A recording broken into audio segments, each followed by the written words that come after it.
This is the second in our new series, which aims to connect the industry.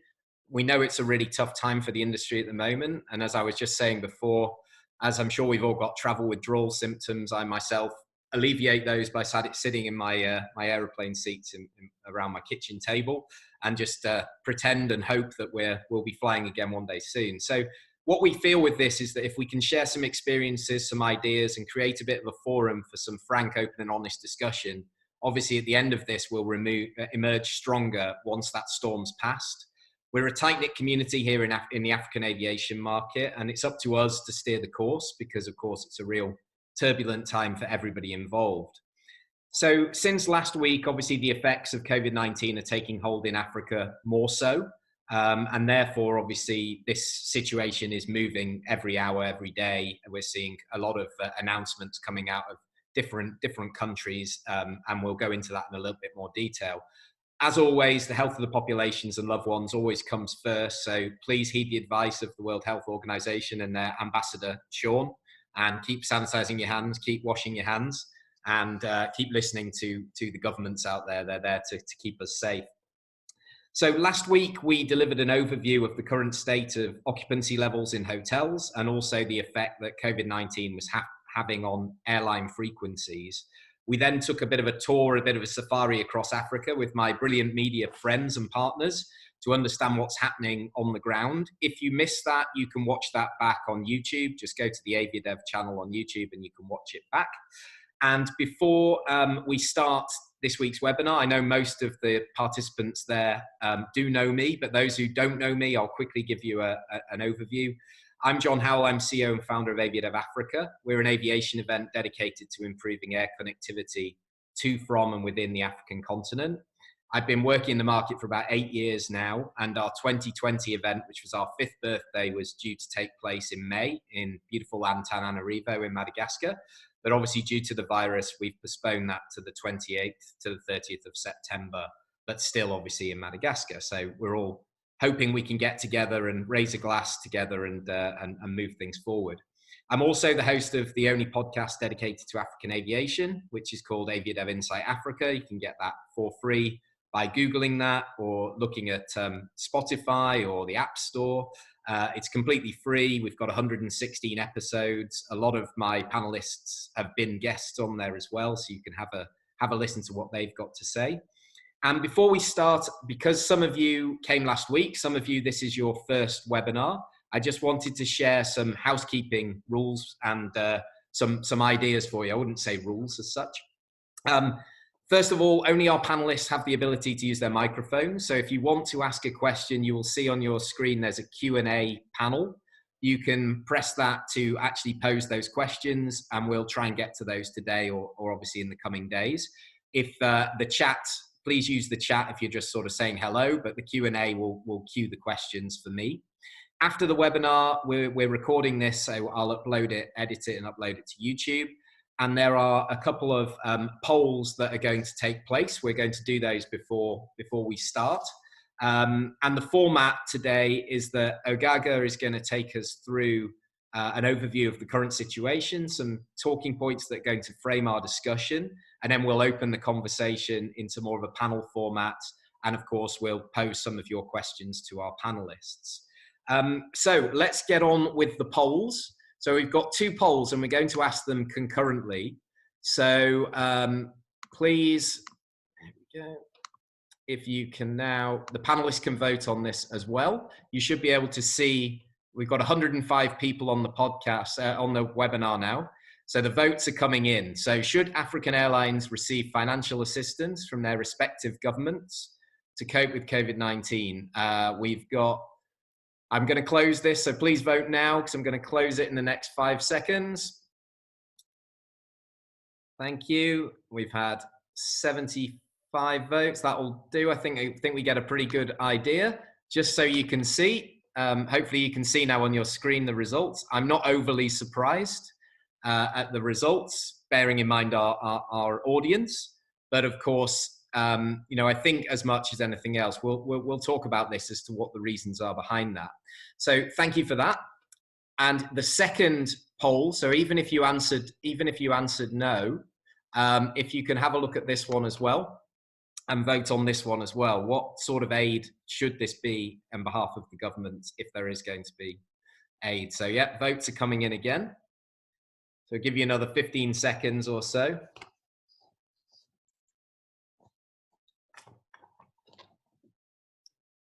Fantastic. We've got 70 people have voted on that now. Okay, I'm going to close it now and I'll share the results with you. So quite a spread actually. Taxation relief, direct cash injection, and access to debt seems to be the winner. Say, look, we'll give you some money, but we want it back. So I'm sure that will frame a bit of our conversation today. So thank you everybody for taking part in the poll. What I'm going to do now is I'm going to hand the floor over to Ogaga, who's the managing director of ZA Logics and a great partner of AviaDev and a great advocate for African aviation. So I'm going to unmute you, Ogaga. I'm going to control your slides, and we will get going. Good afternoon from Johannesburg, everyone. Thank you so much for your time, and thank you, John, for this platform. I think at this time it's really important that as an aviation fraternity, we keep together and we keep the information going. So I'm looking forward to contributing to this conversation.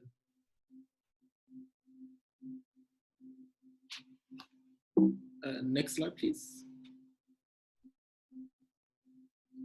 Okay, so this will be a brief conversation, maybe about 15 minutes or so. Just to set the scene, as John has mentioned, I'm going to take us through a brief snapshot of COVID-19 in Africa. And of course, this is changing by the hour and as respective countries report.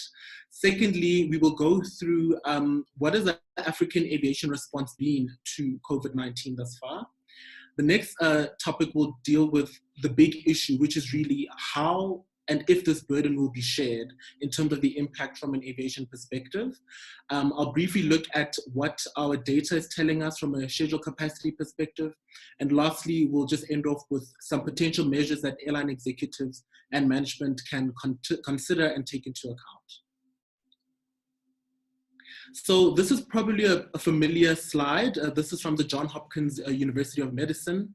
And this was taken around 9 p.m. South African time last night, just to look at a spread of COVID in Africa. At the time, it was 409,000 confirmed cases, unfortunately about 18,200 deaths, and on the positive side, 104,000 recoveries.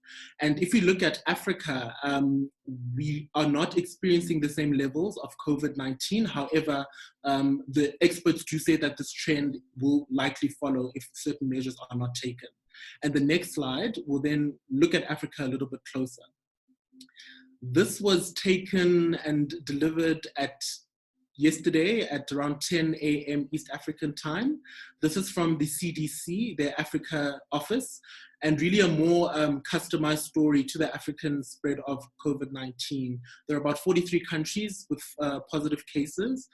At the time, it was 1,788, with South Africa releasing results in the last 2 hours, where our numbers have gone from 500 to 709. That number is officially above 2,000 as we speak. In terms of countries with deaths, unfortunately, there have been about 58 deaths across 13 countries. And again, on the positive side, there have been quite a few recoveries in around 11 countries. So we hope that this positive trend will continue. Now, discussing the African aviation response to COVID, basically what has happened is that there have been several changes that African airlines have had to make. And these are rolling changes. And this has been really in response to more externally imposed factors, such as impositions by states, as well as drop-offs in demand. So there's been a regulatory restriction as well as the demand impact. And then if you look at some of the categories of changes from a state perspective, firstly, we started with the restriction of entries from high-risk countries. This was seen quite across the continent. Then, in parallel, there was also mandated quarantine of entries from high-risk countries. So this was, traditionally European countries and the US. There was increased screening measures implemented in some countries across all travelers, and in some countries where you found a medium risk entry. So for example, South Africa, a few weeks ago, started having stringent measures on countries such as Portugal, which weren't seen as high risk, but were medium risk at the time. We've also then seen some partial border closures, and we've seen some full border closures as well. And this has obviously gone into the more severe restrictions. What we've also noticed that some responses by states have been progressive, and some have actually been in parallel as cases have been announced more and more. From an airline response perspective, initially we saw the adjustment of standard commercial policy. So this is really where change of booking fees were waived. There was online and telephonic management. It was really more driven from a commercial policy perspective. But what we have started to see is more network adjustments and network-related changes. So Ethiopian, Kenya Airways, Air Mauritius, South African Airways started adjusting their network to Asia, and then subsequently to high-risk countries. We started seeing across the continent more network changes across all international flights. We started seeing the temporary cessation of international and regional flights.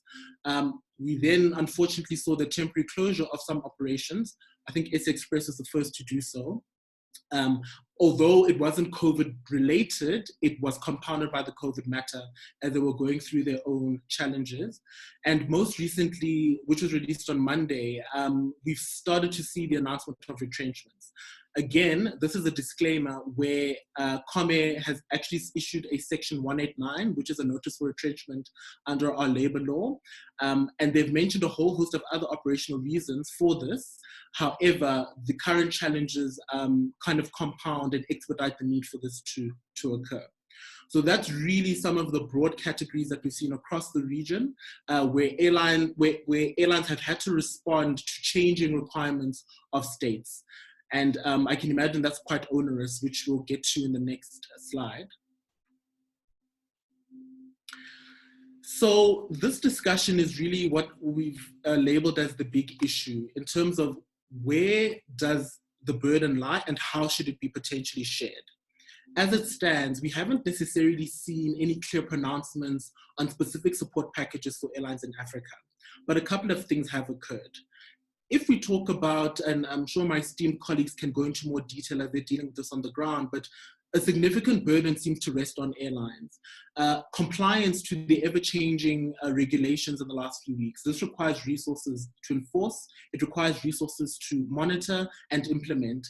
Also, which I think is a little bit more tricky, is that there's increased complexity in passengers' itinerary tracking. So for example, where coaches and interline passengers are involved, airlines have to be responsible, together with immigration authorities, of tracking every single passenger and understanding their travel history.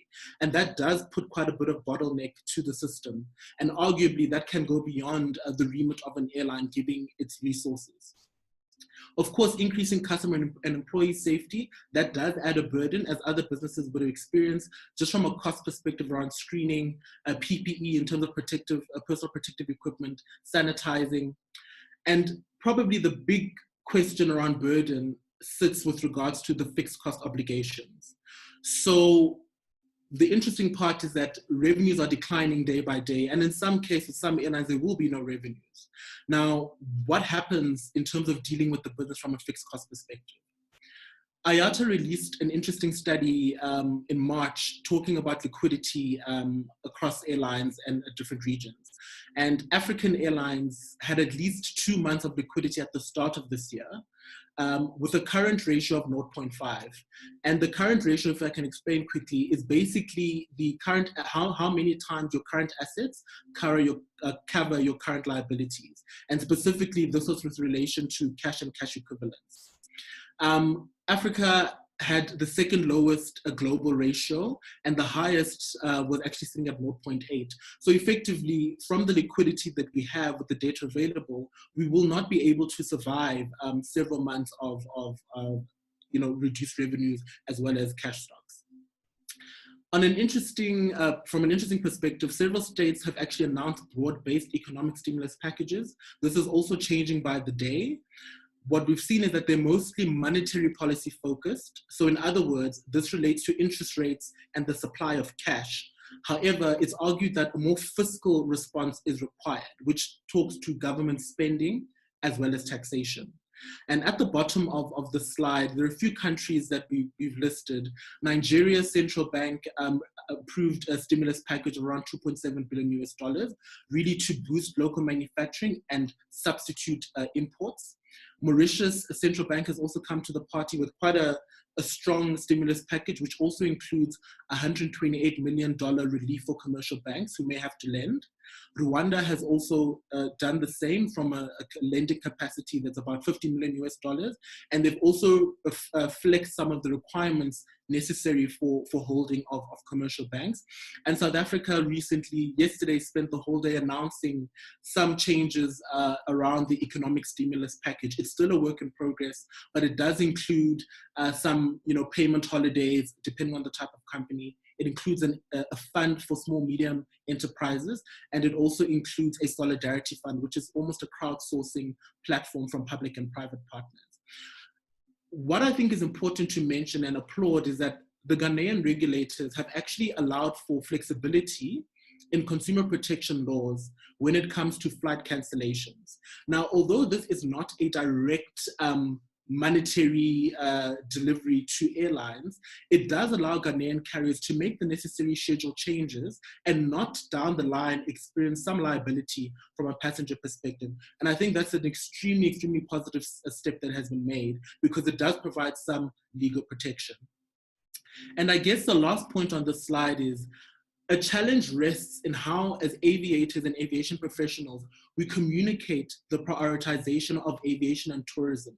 Because I think what I'm starting to see is that the discussion is aviation and tourism will be a second step after COVID. However, what our governments need to understand is that it is integral to every economy.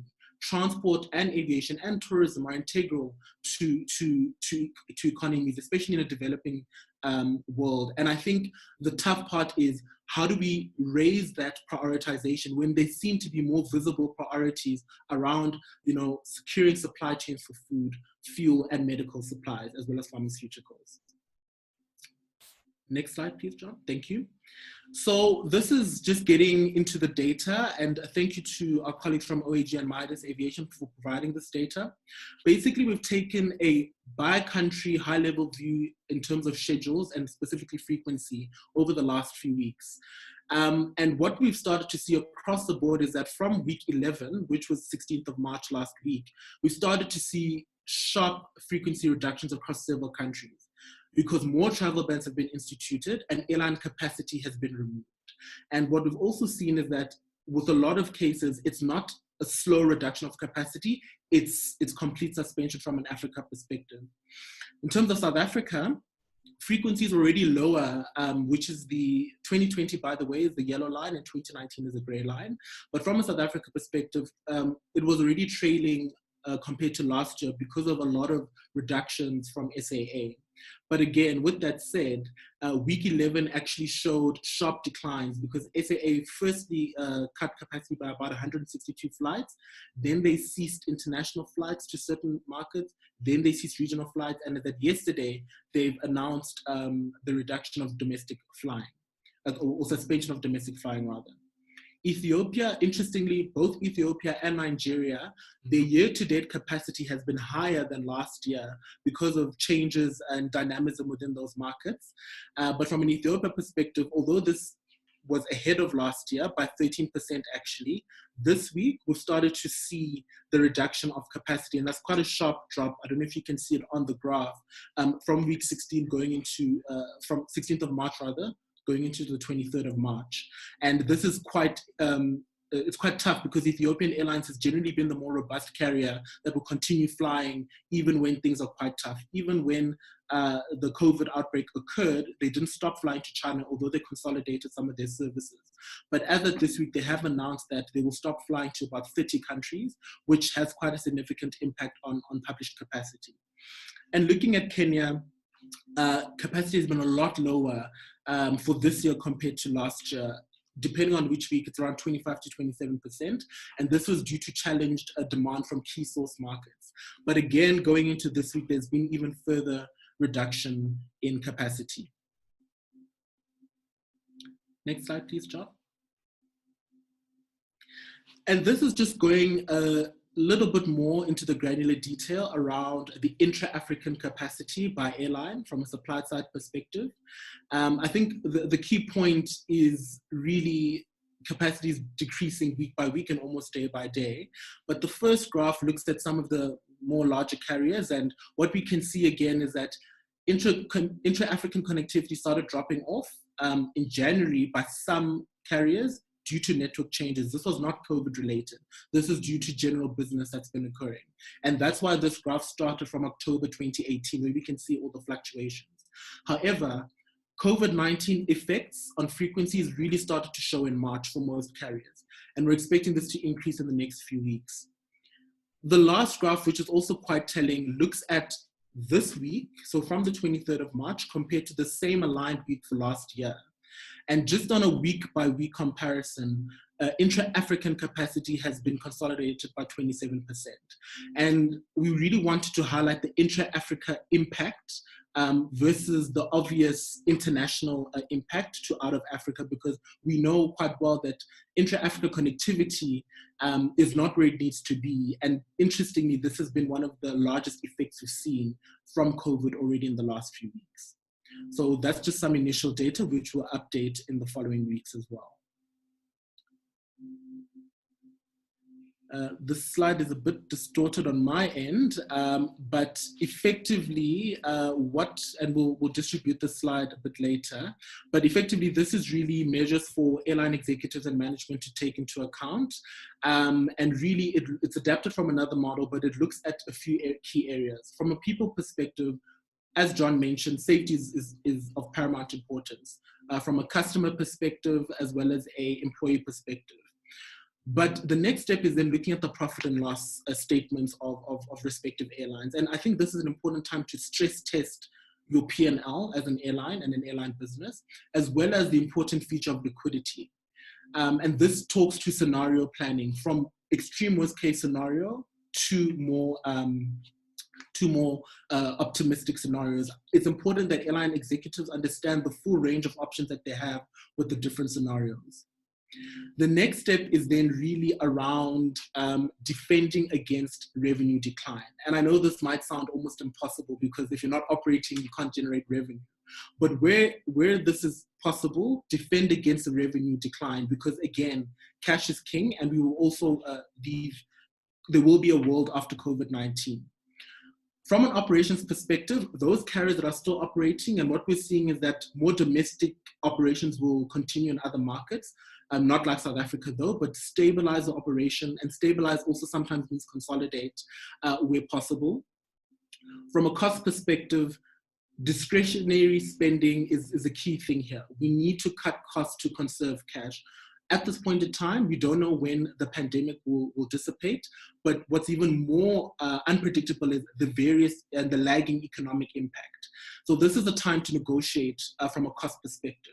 This is a time to talk to all partners across the aviation value chain to talk about how costs can be conserved and actually deferred so that cash can be conserved, because 2 months is not a long breathing line. And to be honest, I think 2 months is also quite positive. It's quite optimistic for a lot of carriers.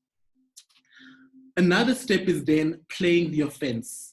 Now, if you hear a lot of the discussion about economics and COVID, a lot of the discussion is really around beyond the defensive, beyond the defensive. It is important to be on the defensive because this is a crisis, but this is also an opportunity to go back to strategy, to go back to network, and to go back to those levers in the business that give us the time to actually look at the business model of the respective airline. We need, as aviators and aviation professionals, we need to start looking at what happens after COVID-19. There may be a way that airlines can approach markets differently. There may be a way to restructure networks, and there may be a way to right size.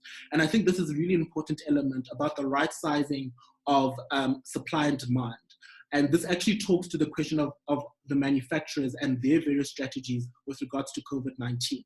Because demand has been shocked and travel confidence has almost been obliterated, for lack of better words, right sizing is probably going to have to occur in the African market. And this is a real discussion that needs to be had with the respective executives as well as fleet planners and the manufacturers. So those are just some of the tips initially that we can see.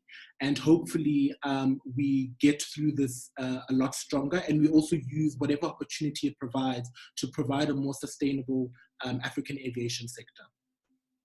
Thank you very much. And these are just our contact details. Please do feel free to message me on the various platforms if you'd like any advisory on your business. Thank you, Ogaga. Wonderful sharing that with us. I know that some of you didn't see the results, so hopefully you can see the results now on your screen from the second poll.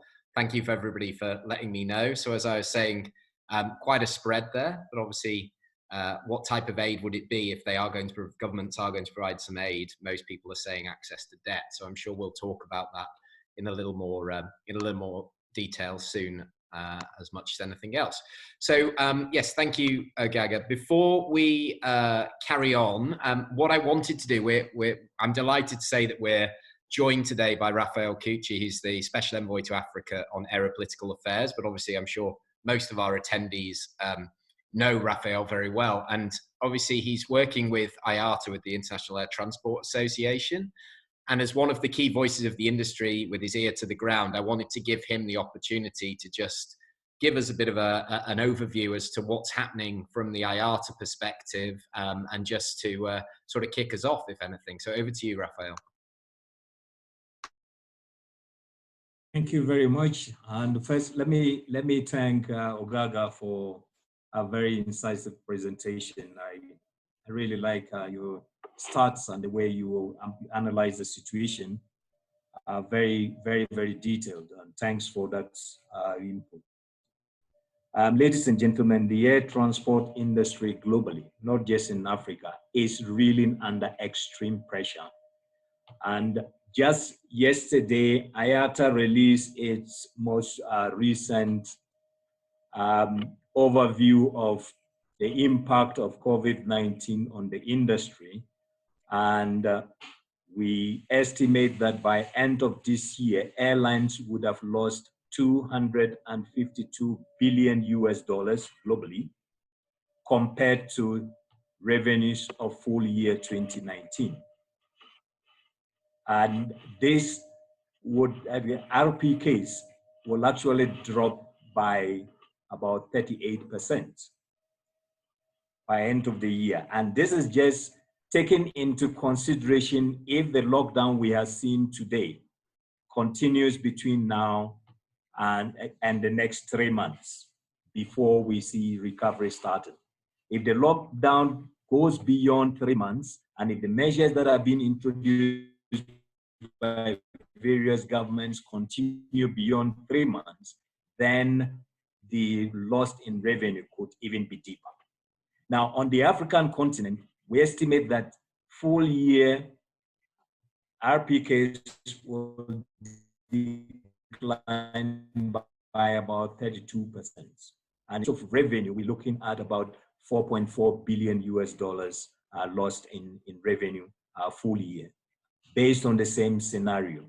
Now, realizing, as Ogaga mentioned earlier, that at the beginning of the year, the focus was that airlines had only about 2 months of cash to be able to run their businesses unheeded.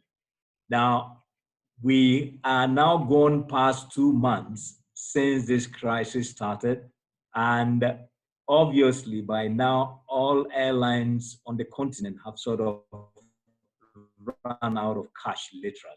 So even if the governments had not imposed the measures that they've imposed, which are actually now constraining demand and ability of airlines to operate, if that were not the case, we would still have had by now a lot of airlines on the African continent not operating, because they would not just have had the cash to continue operating. So be it as it may, we are seeing that there is a need for governments to support the airline industry now and in the near future. If airlines on the continent do not get government support sooner, then by the time we get over COVID-19 and get into a more of recovery, global economic recovery, there probably would not be airlines to support the recovery process. And even if they were, the recovery process would be slower and would take a much longer time for us to get back to where we were before COVID-19. And it is for this reason that IATA, through our Director General, has been communicating with governments around the world. In fact, our Director General has written to literally all governments, all presidents, prime ministers, kings, all around the world, highlighting three key areas. The first is that airlines are in financial distress and governments need to support airlines through cash, physical, financial injection into the airlines. And if we delay in doing that, we are delaying the economic recovery, the later economic recovery, when after COVID is come and gone. The second relief that he is asking for from governments around the world is for them to consider availing loans and loan guarantees, so that either direct loans from governments to airlines so that they can have some liquidity to continue their businesses, or loan guarantees to commercial banks so that airlines can access loans through these commercial banks to continue with their activities. The third relief we're asking for is for governments to consider waiving taxes, charges, and fees so that airlines will have a lesser burden on their operating costs and continue to support the recovery. And the fourth one is that whilst we are curtailing commercial passenger operations, it is important that we do not apply the same measure to cargo operations. Because in this time of COVID, what we need the most and what the world over needs the most is to have supply chains open and running. This is the only way we can get medicines, medical equipment, and supplies to where it is needed the most.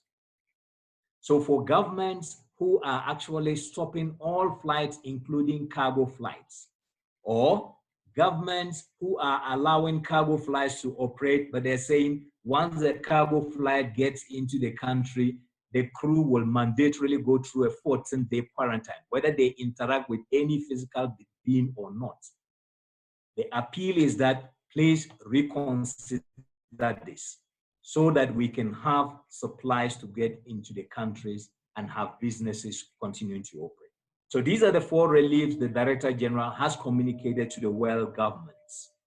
Now, on the African continent, we have also written to the ministries, in addition to the Director General writing to the presidents and prime ministers of countries, IATA in the region have written to the ministries of transport and DGs of civil aviation authorities, urging them to please consider as a matter of urgency these reliefs and support for the airline industry. Last week, Thursday, there was an ICAO convened emergency conference on a virtual conference to actually discuss how or what support the industry needs and what governments need to do. And again, we agreed to write to the governments through the African Union, the chairperson of the African Union, and the African representatives to the African government representative to the AU, so that they too can intervene with their various governments so that we can have some traction and some financial injection to enable the industry continue. As all of you might probably be aware, we're talking about the single African air transport market. If we are really serious about getting the single African air transport market continuing at the pace at which we have seen traction in recent times, then we cannot, at this point, want to deny airlines the opportunity for them to continue to operate, in which case, by the time COVID-19 is over, we might have no African airlines to talk about implementing a single African air transport market. And if that then becomes the case, then we would be in a much difficult situation as far as connectivity on the African continent would be concerned. Thankfully, we are seeing that some governments around the world are already taking the lead and supporting not just the aviation industry, but other industries that are in distress, including aviation. And we want those countries that have not yet started to probably pick a cue from their counterparts that have already done so and begin to support the industry. If we wait too long, there might be no industry to support. And if there's no industry to support, ladies and gentlemen, I bet you the recovery will be long and painful after COVID-19 is come and gone. Thank you very much.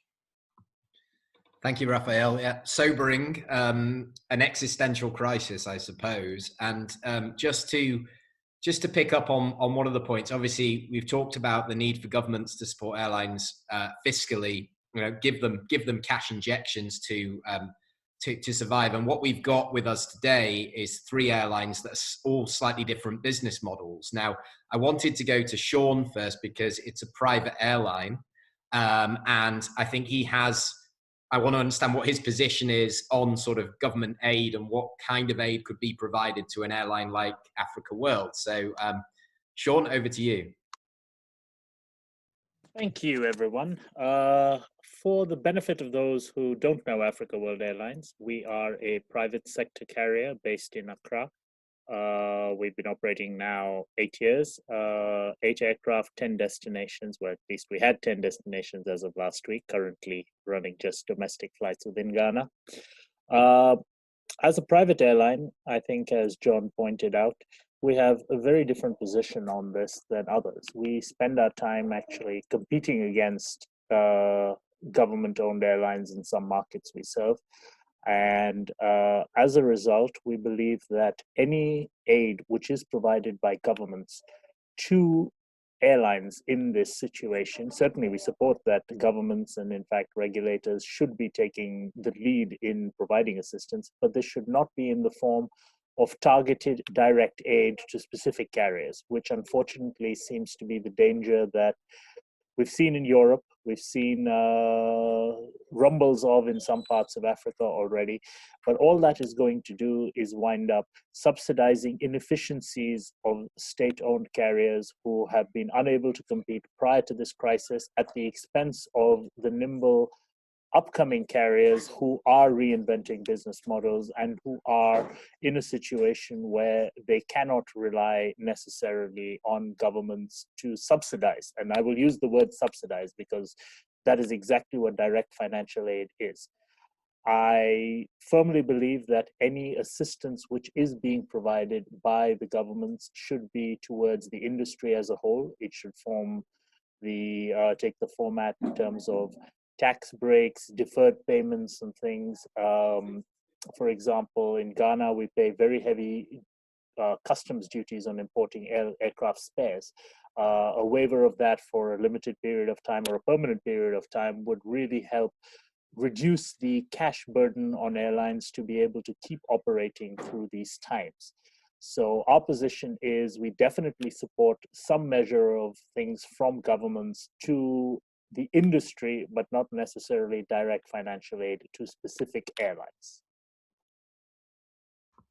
Okay, fantastic. Yeah, understood. So, Nowel, for those of you who know Nowel, those of you who don't, Nowel's the Group Commercial and Ground Operations Director for ASKY Airlines. This airline was created in 2010. It's based in Lomé, Togo. It serves lots of destinations, Central, West, and now Southern Africa as well. So I'd like to get your, give us a bit of an idea as to what the business model is of ASKY, and obviously what your position is with regards government support. Thank you very much, John. Thank you, Raphael, for the contribution, and also Ogaga from South Africa for the contributions that have been made. I think they're very pertinent for the industry at this time, because the industry is the most affected in terms of business across the world. And if we could imagine a world without aviation, without planes flying, which is the fastest means of transportation today, we can see how terrible the situation is. I'm just going to focus and drive straight, particularly after the data we've seen from what Ogaga presented, into some of the comments which Raphael said, representing the international, representing IATA. Actually, the focus for me shouldn't be only in terms of putting pressure on governments. IATA should go beyond governments, because we have regional institutions as well, and banks, and also financial houses and capital lending institutions that can also assist in making airlines. For example, in Africa, you have the African Bank of Development, you have the ECOWAS Bank of Development, and other regional institutions that need to understand and that needs to be approached to also contribute and participate in assisting the industry pick up, because it's important in this process to also assist and not only put pressure on the government. The governments are there, the governments are usually very big machines and very slow and very bureaucratic in their processes. But some other private individuals, even, and private institutions and regional institutions can assist in the meantime and immediately to really assist in the situation. And apart from that, I want to look at it from a very holistic point of view of analyzing the problem globally. Because if each government, or if each continent, or if each region decides to say they're going to support airlines only from that region or that particular government, it is a very, very big issue. Very, very big issue, because some regions do have the financial might more than others, very wealthy, and they could support their airlines, and other regions are also going to be exempted. But don't forget that trade is interconnected. Airlines are interconnected. We feed each other, and we transport goods and passengers from one region to the other. And so there's that dependency. And so in the approach of solving the problem, this dependency should go beyond. So, for example, if you see a passenger leaving from Africa, Lagos in particular, traveling across through Lomé to go to the United States, through Newark, and then finally to end up maybe in San Francisco. Through this process, the passenger would have used 3 airlines. And these airlines might involve ASKY, Ethiopian Airlines, United. So if, for example, the US government says they're going to bail out United Airlines, but United Airlines has close to about maybe 15% of its fee from ASKY and Ethiopian Airlines coming in from Africa, you see it's partial. And so that traffic which they don't have and they don't receive from Africa is also still going to be wanting. So let there be a very serious and in-depth analysis into the activities of all airlines, both public and private, based on 2019 performance and actual network. And then these results will determine how the institutions, be it government institutions interventions or private sector interventions, should be used. And now breaking it down into what kind of assistance which is supposed to be given, there are so many kind of assistance, and this also has to be specific based on region and type of airline. For example, grants, loans, unsecured loans, loan guarantees, bonds. They could even give out bonds to airlines and call it whatever, tax reliefs, charges, direct injection of money or cash into the airlines to enable them carry on their activities. So in short, this is the kind of approach I think of which we should consider and not limit ourselves to regions or governments or particular institutions. Thank you. Thanks, Noel. So yeah, level playing field, and you know, I think we had some really interesting points, and that brings me nicely to Joao Jorge, who's the Director General of LAM Mozambique. So for those of you who don't know Joao, he began his career with LAM back in 1985 and then returned in 2013 to work for the airline and became the CEO in 2018. And as a national airline, it would be really interesting to get your opinion on what sort of is available, what you would like to lobby for, etc. So over to you, Joao.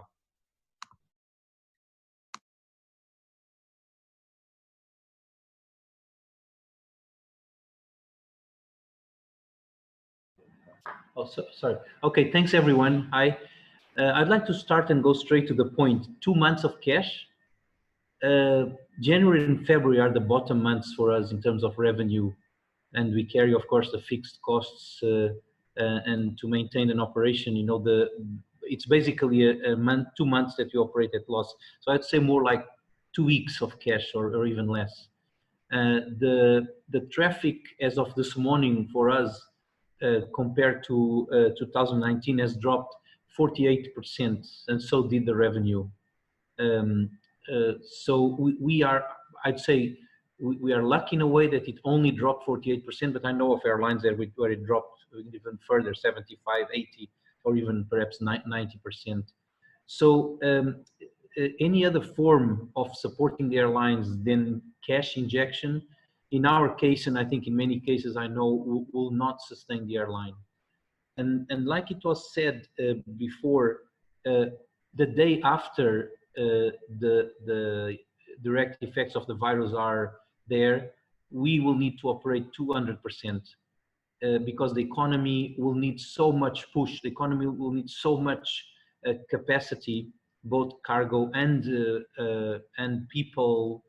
People in recovery, people that are attending to treatment, that we will need to fly probably, you know, at least 48–50% above our normal schedule.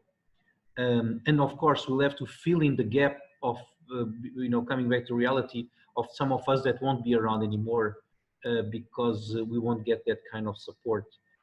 And of course, there are other negative impacts that I can understand. Some of our main suppliers, and I'm talking about suppliers including fuel, have come up with policy to protect themselves because they've lost a lot of business suddenly, and they don't want to be involved with the, you know, a lot of debts. You know, if companies fold, they have put everyone on pay before uplift. They've also required us to pay previous debt, and that is going to be a very big burden for us to pay the debt at a time where we have no revenue or little revenue, and we have to fly, which is the fact what we're doing now in Maputo, in Mozambique. We are actually evacuating corporates like nothing, you know, 2, 3, 737, 700 flights a day because we can't do more due to our size.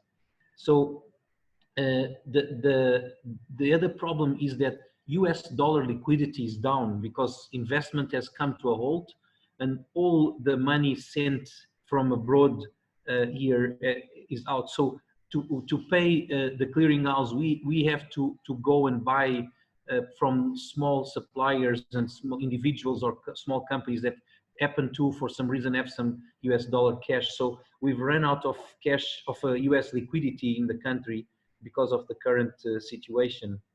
Now, you know, this is of course a black picture, but what are we doing? We of course immediately, from the health pillar point of view, we've immediately created a team, and we are you know, making awareness sessions. We're going around the country with professionals and telling you what you do to push this virus spread to the right, because, you know, if US, Italy, Europe, etc. Don't have enough infrastructure to take care of this, we have much less. Our hospitals are usually congested, as we talk, before the virus. So imagine when a weight like this comes, and that's of course our main attention. We have also with that realized that we have had to do some sessions with counselors, with psychologists, because we think that anxiety was one of the biggest problems. Our crews, they get to the airplane, there's a lot of uncertainty. We're not, well, at least people are not sure of what stops them from getting the virus and then taking it perhaps home to family, to some people in the risk demographies. And it's very, very difficult. We have to supply everything we can and every information we can. So we decided to tackle this anxiety that is actually affecting people's performance and people's health, because we've realized that with anxiety there's no proper rest and there's no proper health that you need now to face the virus.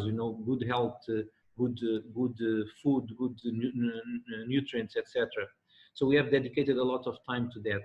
Now, what we are doing as well is we are trying to respond to the market, because our market here is at the moment showing a tendency to escape, to leave the country. The foreign expats are in masses leaving the country, and we are having to respond that as we can with the capacity we have, and with canceling, increasing capacity, or adding extra flights.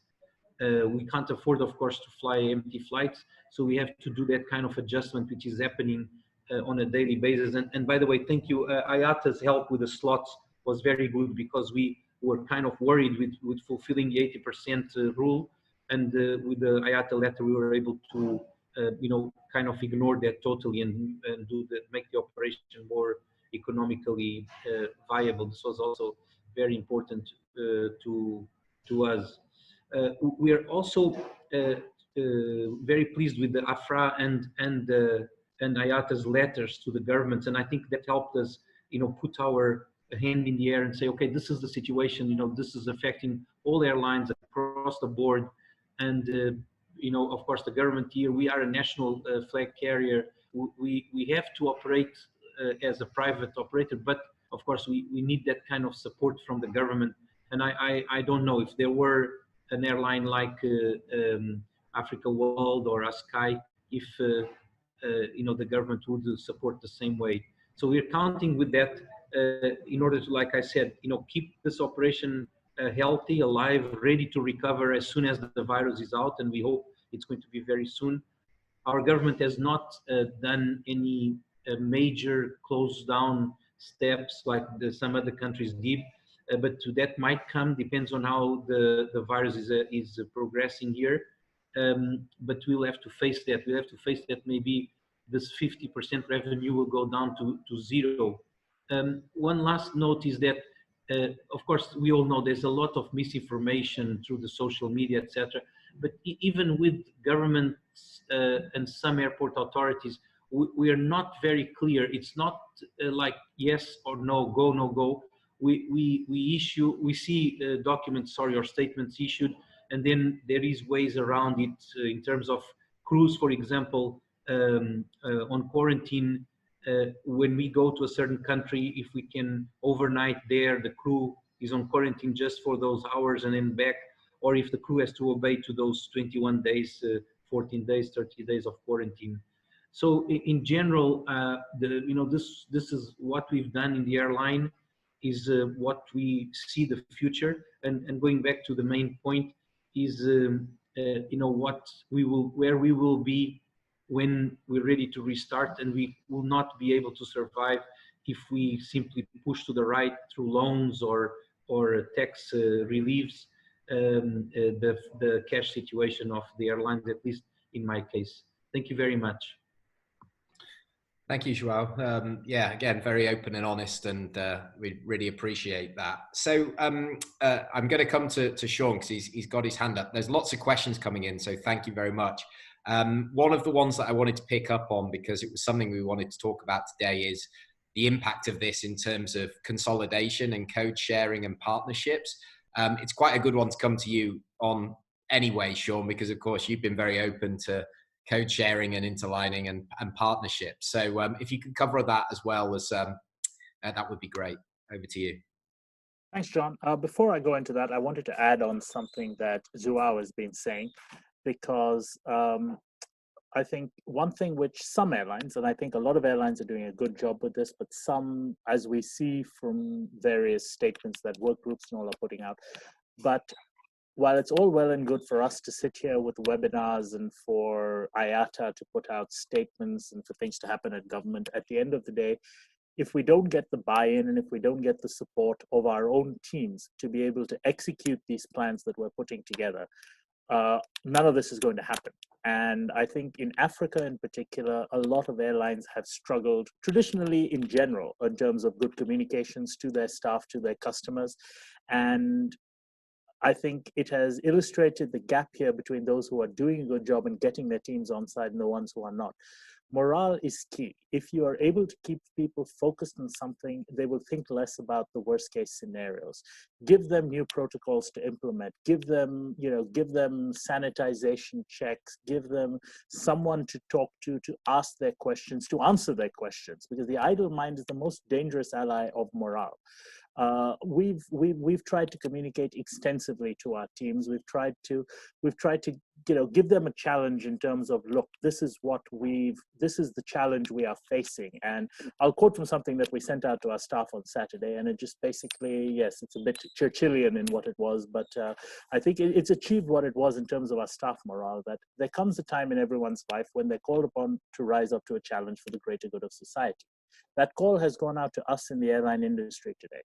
There will be difficult times ahead for the company, for your families, and for society as a whole. We can't promise when this will end, but we can promise that it will end. But we can also promise that as long as we stick together and stay focused on our objectives, the entire industry will come out of this stronger than ever. If we are able to focus on the positives, our teams will follow us. And I think that is so critical for us to be able to get the buy-in of our teams, of the people who are working. We've got 358 direct employees plus another 150 contractors and so forth. So it's not a huge airline relatively, but that's still 358 families who are going to be asking our staff every single day what's happening when they go back home. And we need for them to have the best possible information to tell their families, to tell their networks, because that builds up the confidence in the limited number of people who are still traveling. When we impose restrictions, they're able to explain why. They're able to tell you, look, these are the quarantine protocols that work better for this reason. And giving that information has such a multiplier effect because our people are the influencers, so to speak, in society as a whole. So I think that's something which, Joao touched on, and that is something that we are extremely passionate about over here. We've got to make sure that our passengers, our customers, everyone get up-to-date information, know what is going on, and that benefits society in its entirety. Now onto the business aspect of it, which the question on partnerships and so forth. Genuinely, I believe that the recovery from this will actually open up the potential for partnerships even more. There are a number of markets which we operate in right now where we go head-to-head with other African airlines who are losing money on it, who were maybe just breaking even on those markets. We go head-to-head with other non-African airlines who have fifth freedom rights as well in some of these markets. And I know the same is true with Nowel. The need for it's sad when Africa has limited resources, but these resources are then all being thrown into the same markets while ignoring others. There are plenty of markets which cry out for potential service, and the ability of African airlines to be able to cooperate better with each other. And the framework is there with SATAM, with all the theoretical stuff that's been there, but maybe it's taken a shock like this for a proper reset, for people to sit down and say, do I really need to be flying this, or would I be better off partnering with the local airline there to feed them at their hub and have them distribute? Now, certainly African airlines need to raise our game, because the biggest reason why, even when other African airlines come to me to partner, is they don't have the appropriate standards. They don't have IOSA, they don't have settlement systems, and I can't take those risks. You know, again, if we're trying to build up an airline to a certain standard, we can't do that. But for the African airlines who have invested, who have committed, I genuinely think that the recovery period from this is going to be a time where there is more potential than ever. We've just got to be able to keep our heads down, conserve our cash, conserve our resources, keep our staff on site. And when this clears, there is such a huge potential remaining that I think we will come out of it so much better than we would have if the existing, you know, situation where we were infighting more than we were fighting external threats continues. Fantastic. Love the positivity. So I'm going to come to Raphael now, but as much as I'll let you make your intervention, Raphael, but I also wanted to ask, because a couple of people have asked this question on the webinar, Mark from ATR being one of them, which is, are you aware of any government aid that is actually on the table for airlines at the moment? And the second question is now a really good time to start to really sort of think, you know, or will, when we come out of this, like you say, as long as it doesn't last forever and we have some airlines left, to kind of say, we've reached rock bottom, let's get SATAM launched, let's actually open these markets now and remove the previous sort of incumbent problems. Thank you very much. First, let me just respond. I'd say something about the airlines, the need for African airlines to work together, as Sean clearly indicated. You know, now all the airlines are on a downward trend. We would get to rock bottom, and we would have no option than to come up. The coming up would be slow and painful.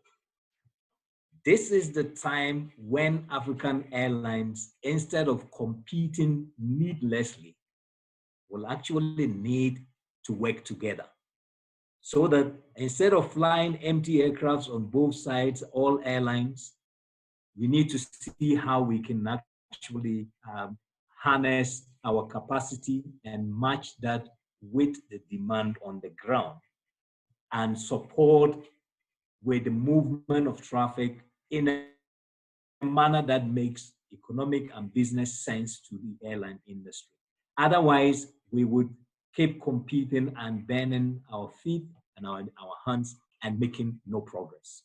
It is very important. And I think that airlines should start now thinking together, thinking one after the other, how can we eventually forge partnerships and work together even when the time comes for us to do so.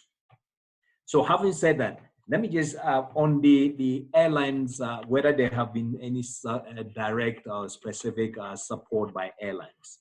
Yes, in the Africa and Middle East region, Qatar, the government of Qatar has actually come up with a package to support airlines and aviation entities within the country of Qatar.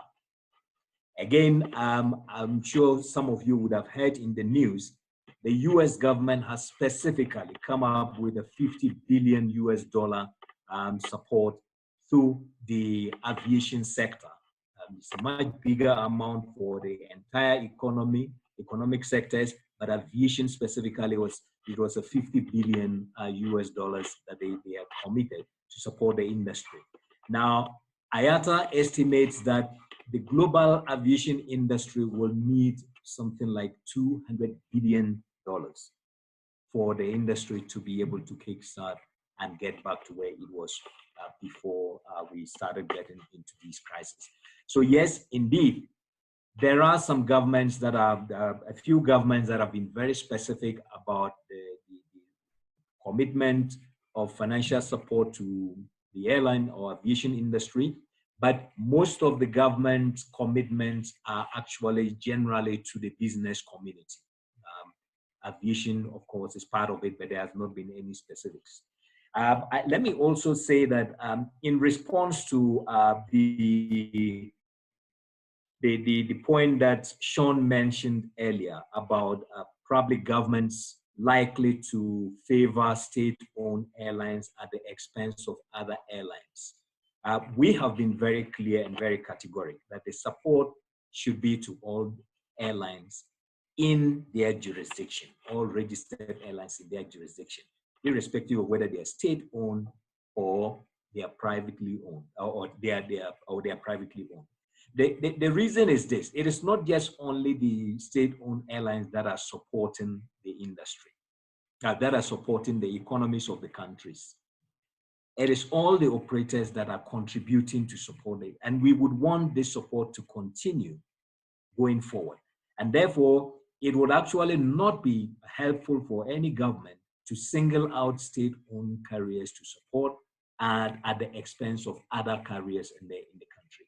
And again, also, it is not just the airlines that are suffering. Remember, many of the other businesses within the aviation space generate their money because airlines are doing business. So for instance, airports make money because airlines are operating. The civil aviation make money because airlines are operating, and so are ground handling operators. So if all of these are not making money, they all deserve government support. Critically, because all of these ones will need to save jobs. They will need to secure and protect jobs going forward. And so government will need to extend its bailout, not only to airlines principally, because if the airlines are facilitated, they will facilitate the others. But if government can support the other aviation businesses as well, so much the better and so much good, so that we can ensure that safety and security of the industry is also guaranteed going forward. Thank you. Yeah, fantastic. We say very sincere, a lot of messages coming through on the chat and the questions as well. Now, one of the things that Ogaga talked about in his presentation is cost-cutting measures. And there's a great question from Rick, my friend in Dubai, talking about, are there any immediate cost control measures that you've put in place that have been successful? So that might be a good one for you, Joao. I know you want to say something anyway, but maybe you can kind of give us an idea as to what's worked so far, because we're still obviously in that process of, we're not sure, we're still on the downward fall, we're not on the way back up quite yet. Yeah, thank you very much. Yes, I wanted to add something on that. Definitely cost cutting was our first step. We're looking at benefits, relationship with suppliers, trying to mitigate this burden through that. But having said that, the cost we have control on will not be for fixing the problem. It will help, certainly. It will help us be in a better position at the end of this 1, 2, or 3 months, hopefully not more duration. But cost cutting was the first thing we did. Remove perks, benefits, and then probably even look at salaries, sending people home, reducing those salaries as well, having some people work from home, some people just stay home until this is over. But one thing I wanted to say, I didn't mention, is it's probably the first time most of us heard is a central bank in Europe saying, spend what you have to spend. No control, no limitation. And this is what I think in this region we have to have. I mean, the central banks need to come in, I had forgotten to mention that, and say, here is the cash, here is for you to keep yourself afloat. I don't think we'll be able to reduce lease rates, some fixed costs we have to sustain our operation, to guarantee, like I said, the preparation for the post-virus effects. But we need to have the cash to keep paying those lease commitments, in order to be able to operate.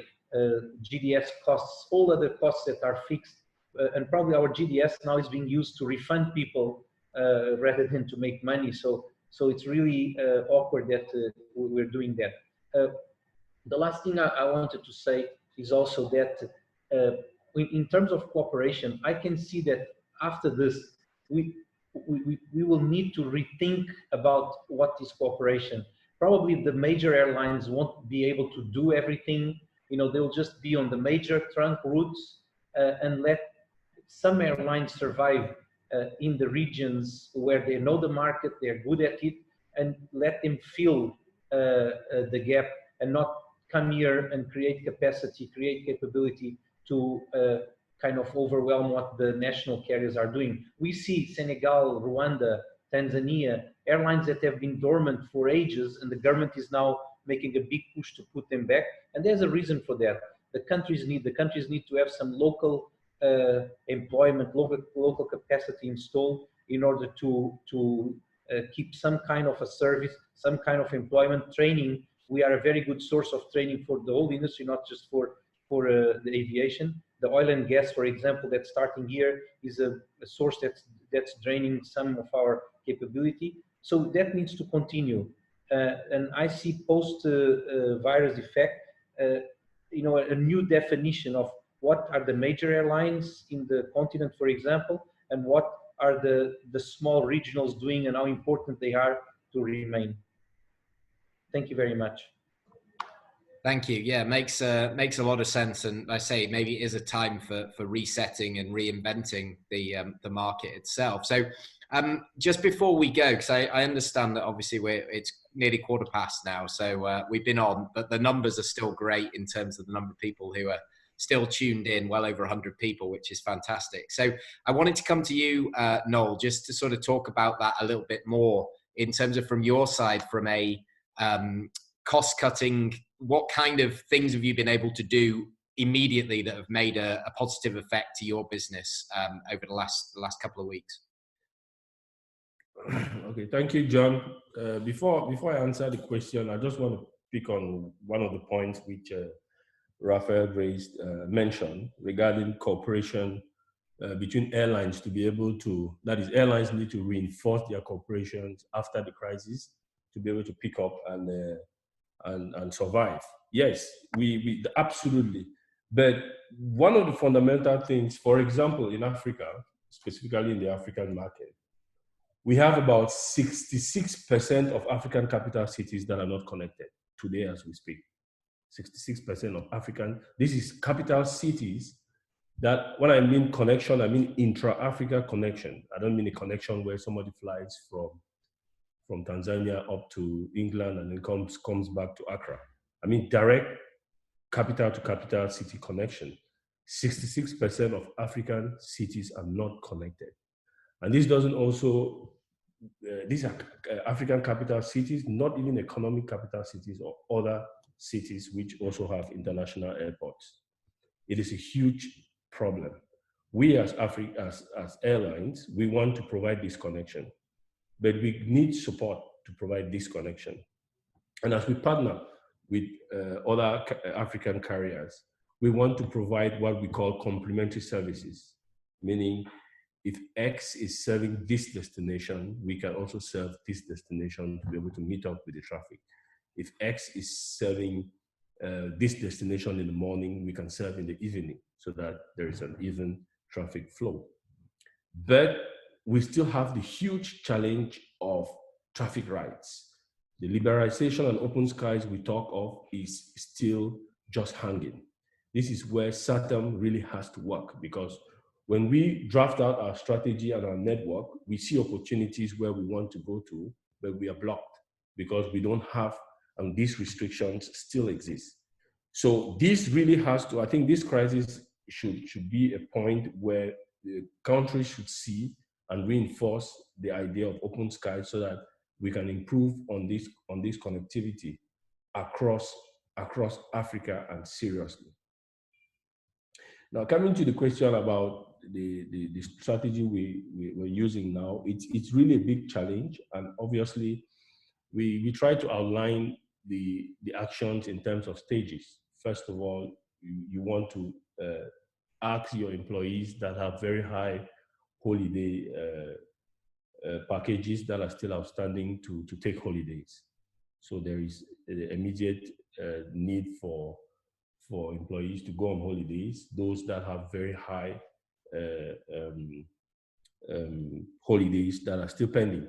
And then you have the flying crew, which are the most expensive to run, and also in terms of their flight hours and all of that, you want to cut down on your flying crew to ask them as well to also take holidays and do reduction. And then the next stage, based on the persistence of the crisis and the closures we are facing, we'll move on the next stage of reducing now salaries and then cuts and so on. We don't want to get to this stage because we are still surviving. We are still pushing and managing to keep our heads above water. And we hope that if, as we've discussed, if these actions are put into place, as we've seen it happening in other continents, in the US and in the Gulf region, where governments have directly already started to assist airlines in their regions, then we can be able to also keep our operations going. But for now, since cargo operations are not totally and completely cancelled in most of the destinations due to humanitarian and medical needs, we are looking at searching for and engaging into cargo operations and other operations that need like charter flights that are specific to be able to keep our cash flow at a certain level and bring in some revenue. Thank you. Fantastic. Yeah, do what you can with the current environment as it is. So the gentleman who started everything off for us today was Ogaga, and I want him to provide a bit of a closing note. So over to you, sir, to there you go. Thanks so much, and thank you to my esteemed colleagues as well as John for putting all of this together. I think there's just one point, also looking at some of the questions that I'd like to close off with around there really shouldn't be any, for airlines, everything can be discussed and everything can be opened up. And what I mean is that now is the time to actually take the advantage of business model stress testing and in some cases redefinition. Because the reality is COVID will change how we travel. It's just about how ahead and how prepared airlines will be. Although we have a problem of connectivity in Africa, we do have a situation where there's, depending on which country, 10 to up to 30% difference between capacity and demand. And this is a really important time to rationalize what that looks like and redirect and redeploy some of that capacity. As Mr. Kuuchi has mentioned, that we need to align these two elements to ensure that this will lead to a sustainable future going forward. And for the interesting part is that a lot of airlines are in tough situations now. In South Africa, there's a lot of airlines in business rescue. And the question is, what does this mean? What does COVID mean for airlines that are currently restructuring? I think the next few days will tell us what that means, especially from a legal perspective, where there's very legal processes that are occurring. But what it does reflect is that business models have to be robust and they have to be stress tested for the new future. Thank you very much. Thank you so much. And thank you to all of our panelists for taking part today, all of our participants, all of our attendees. There's been over 125, 130 people on the webinar. There's been 30 odd questions. I'm sorry we couldn't get to all of them. Thank you for your input. We'll put another webinar on 12 o'clock GMT next week. We're going to be talking about financing. And so that could be quite interesting as well. So please join us for that. I'll send out the details to you all. All of the panelists' social media, all their LinkedIn profiles, we'll send those to you. We'll send you where you can find the recording of this on YouTube. We'll send you the presentation as well. And there will, so thank you all for joining us. And thank you to our panelists for joining us. And we'll see you next week for the next webinar in the AviaDev series.